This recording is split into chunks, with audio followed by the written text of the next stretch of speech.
you ever had these little gnats flying around your house, but you know they're not fruit flies? You probably have fungus gnats, or what is also called soil gnats. So they do look very similar to a fruit fly, but they're usually black.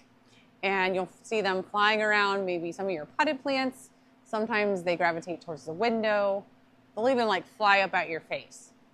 If you've ever had a fungus gnat fly at your face, it's because they're actually drawn to a couple different things. They can be drawn to bad breath. It might be drawn to the carbon dioxide that you're actually expelling from your nose and your mouth.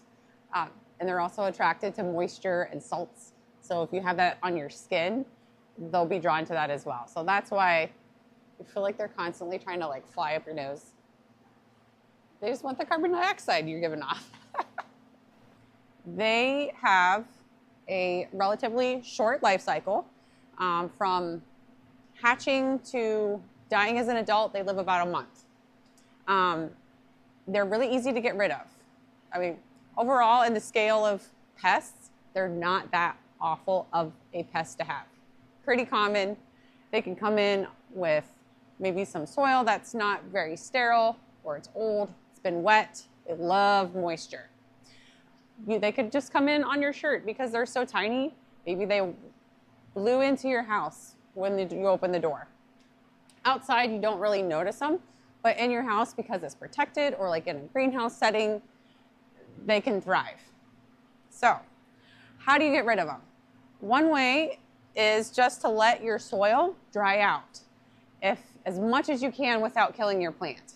They really thrive in the moist potting soil. They really like organic matter. They feed on our organic matter, the larva does, down inside the soil.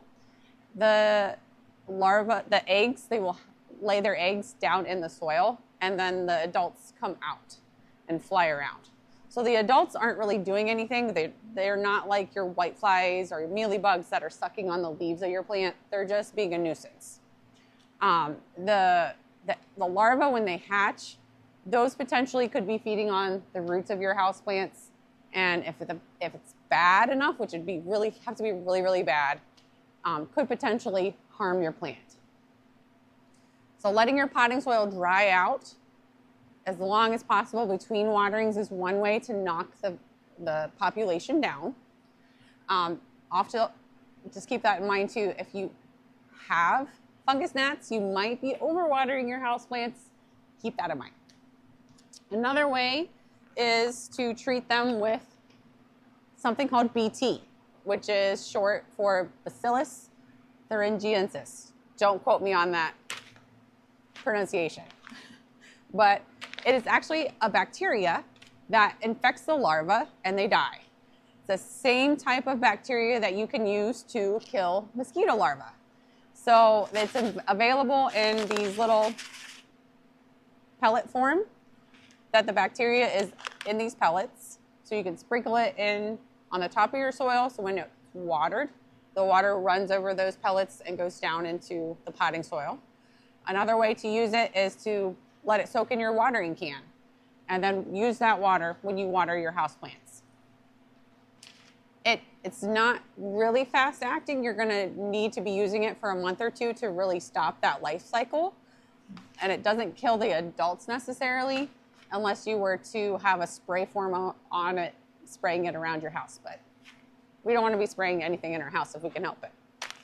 So that's one way to stop it. And then the other way is with the systemic houseplant control. This is a product that you sprinkle on the potting soil, and the plant absorbs it into its roots and leaves and kills any insects that are feeding on it. So it's effective for fungus gnats, but also mealybugs, scale, whiteflies. It takes a little while to work, again, because the plant has to absorb it.